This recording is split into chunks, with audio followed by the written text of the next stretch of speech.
So Bloodon sent me a tube of Cat6A cables with their new bonded pair technology, whatever that is, and we're going to discuss it a little bit, and going to look at the difference between Cat5e, Cat6, Cat6A cable. Actually, we've got a 25 pair, which is the Cat3 cable. So we're going to talk about the Cat3 cable as well, and what this means for your installation. So nobody runs Cat3 anymore except for internet. I mean, really, it's like a DSL line. A phone company still runs Cat3 cable. You can get any number of pairs that you want in a Cat3, but typically you can get 4 pair, you can get 8 pair, you can get 10 pair, you can get 25 pair, you get 50 pair, 100 pair, 200 pair. So in a shopping mall, we might pull a bunch of 200 pair lines. The 225 pairs is the maximum that you can get, though, with different colors codes for each pair. So when you have a 200 pair line, what you end up with is a whole bunch of 25 pair lines. So you'll get 4 25 pair lines. So I've pulled the jacket off of this, and without really going into the details, you can see that each pair, it's got a bit of a twist to it. It's not substantial, but they are twisted. I mean, if we ran them, though, they would easily come apart. So we've got quite a mess on our hands. Same technology. If we look at, this is platinum rated Cat5e cable. They don't run Cat5 anymore. I should mention they used to run Cat3 for internet at 10 megabits per second. Can run this pretty far. So this is a Cat5 cable, or Cat5e. It's got this pulling line, so you can grab it and peel the cable. So you can see there's 4 pairs. The pairs themselves, they're twisted around each other, and each pair is twisted. Now if you look closely, you can see that the green pair has the greatest number of twists. The orange pair or the brown pair has the least. And the twisting of these pairs helps cancel out noise. So now if we go, the color of the jacket doesn't really matter. The most common color is blue or white. Sometimes they'll run blue for the lines being used for data, and white for lines being used for voice over IP, but you can do any way you want. Most warehouses carry white and blue. Very few carry the other colors. You'll have to special order. Again, this is a Cat6. Got a ripcord. One of the things you will notice between manufacturers is this is general cable, this is Berktech.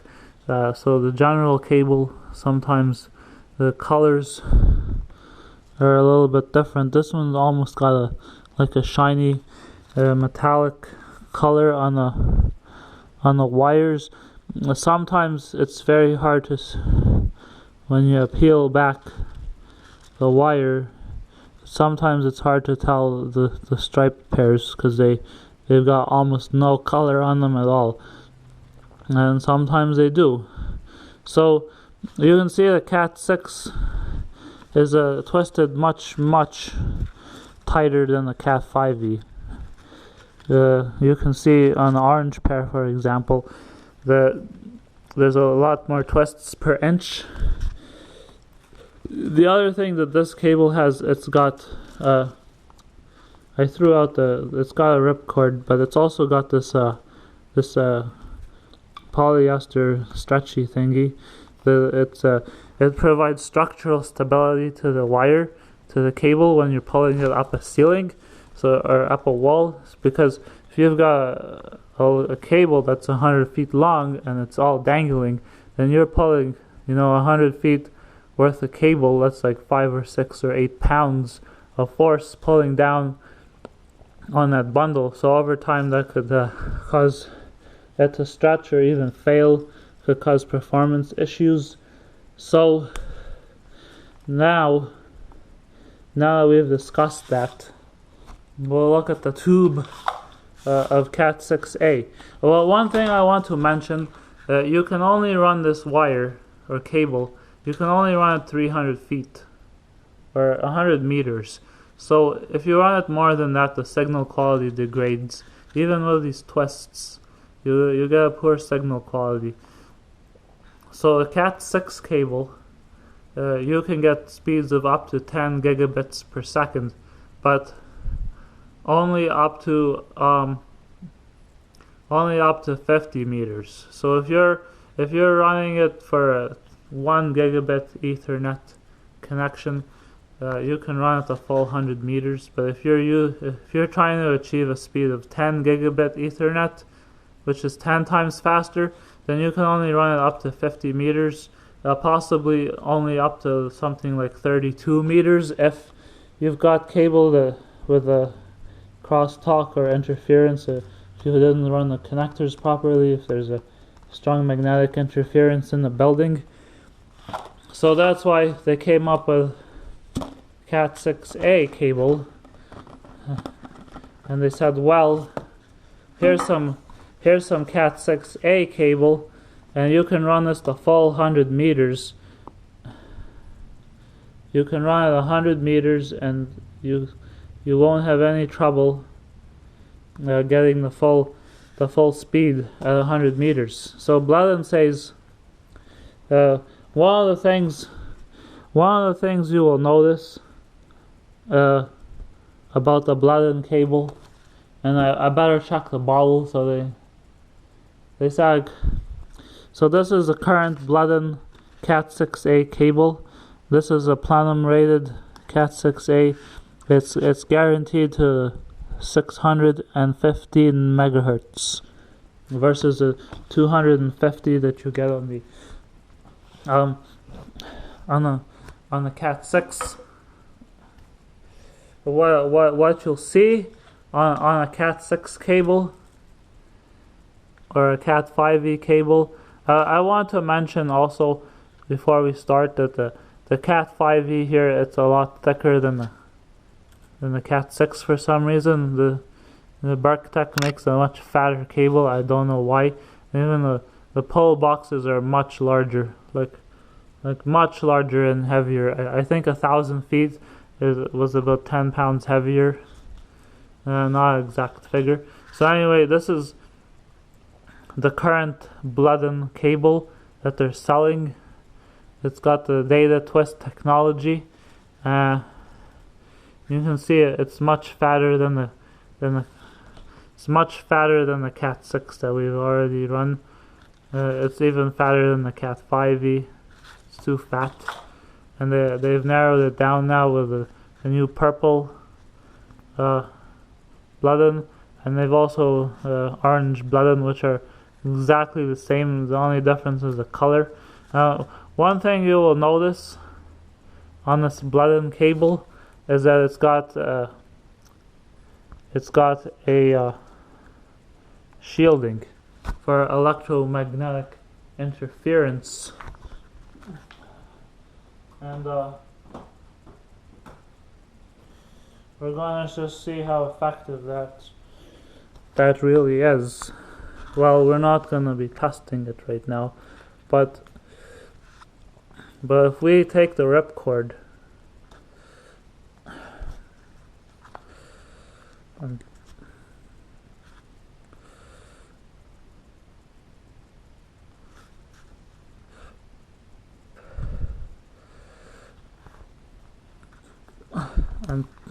come on, man. Well, we'll have to do this the old-fashioned way.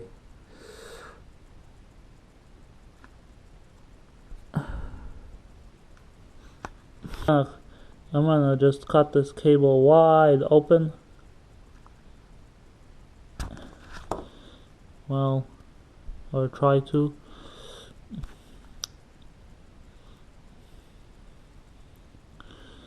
And there's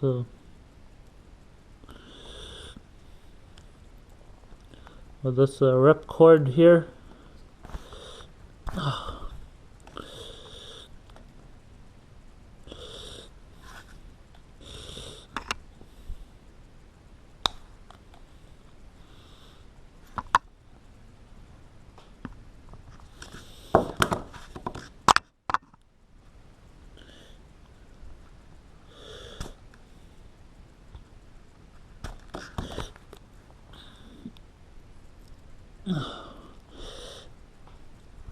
Alright, so I'm gonna peel. I've peeled back the sheath. One thing I want to note, even though we totally screwed this up,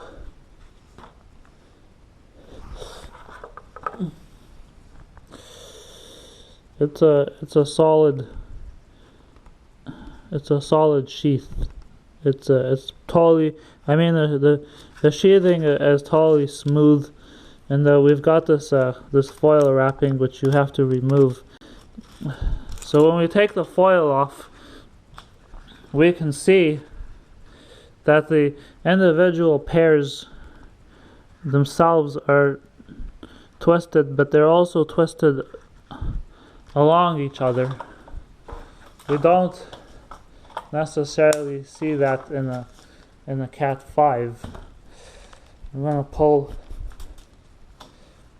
We've got a little bit of a twist in the Cat5 or Cat6, I mean, but it's not as profound as a twist in the Cat6A. We've got a substantial twist here, and I think the twist adds to the thickness of the cable. You can see this thing comes out quite easily.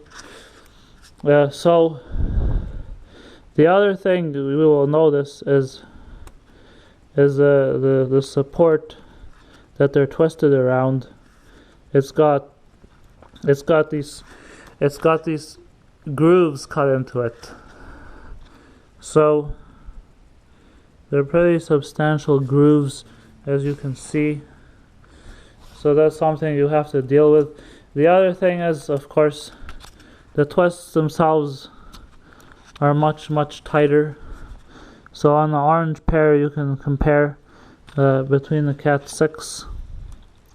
It may be hard to tell with the green pair, but definitely looking at the orange pair, I feel that they're a little bit. The twists are a little bit tighter. Yeah, they're a little bit tighter. One thing you gotta take note of though is you have to use a Cat6A Jack. You can't use a Cat6 Jack. So I don't have any right now. They look pretty similar to Cat6 Jacks, but the Cat6 Jacks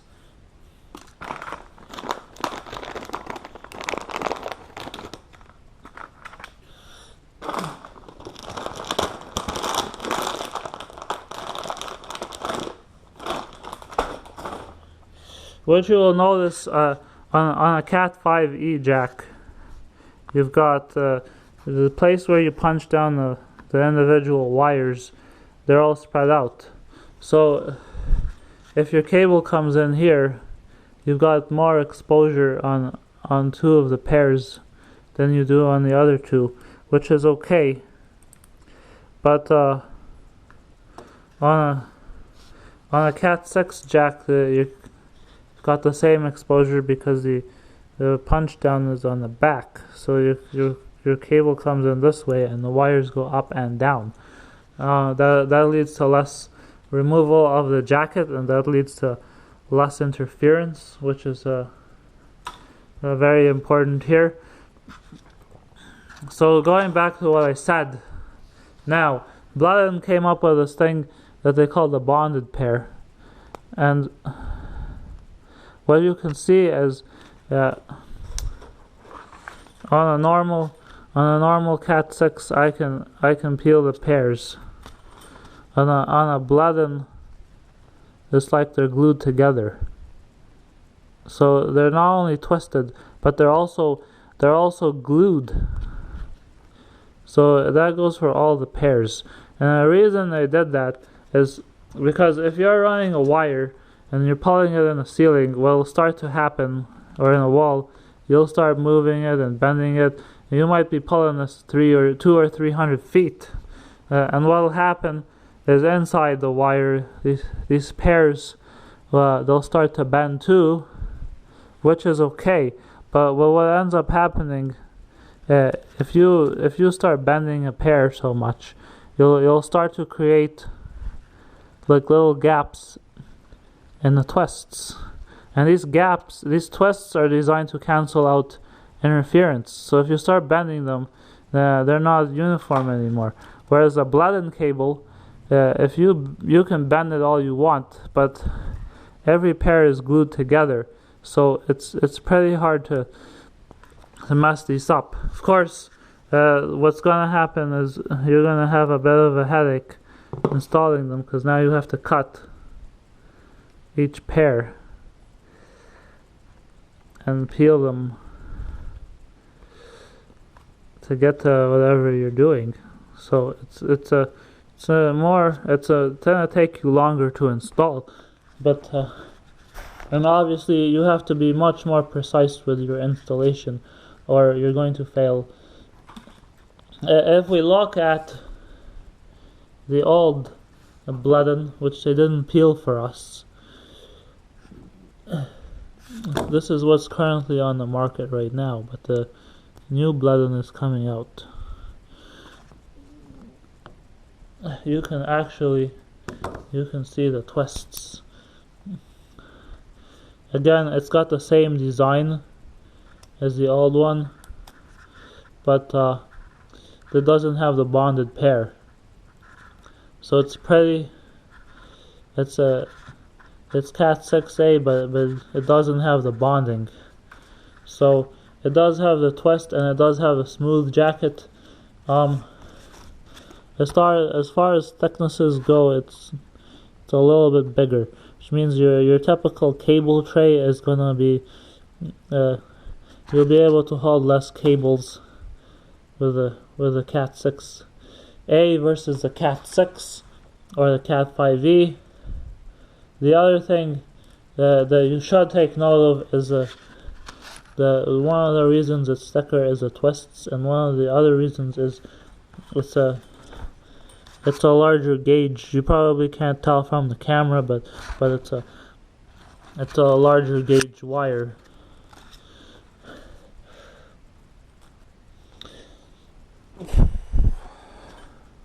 And this is a leading competitor's Cat6A. It's I don't know who made this, but Blood'n shipped it for us as well. So if we cut that open, it's pretty soft actually. Yikes.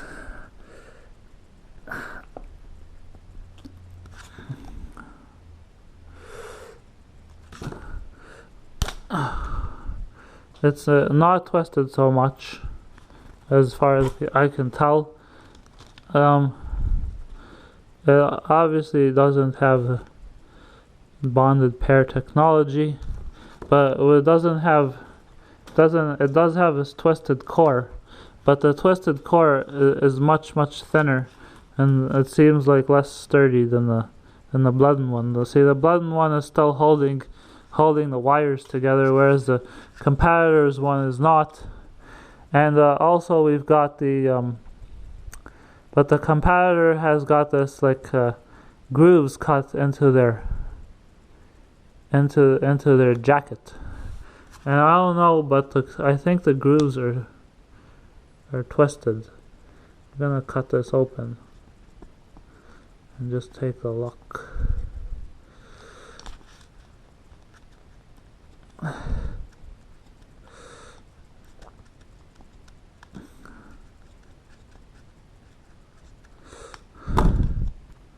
So it looks like the grooves go pretty straight, and that's supposed to help with canceling out interference.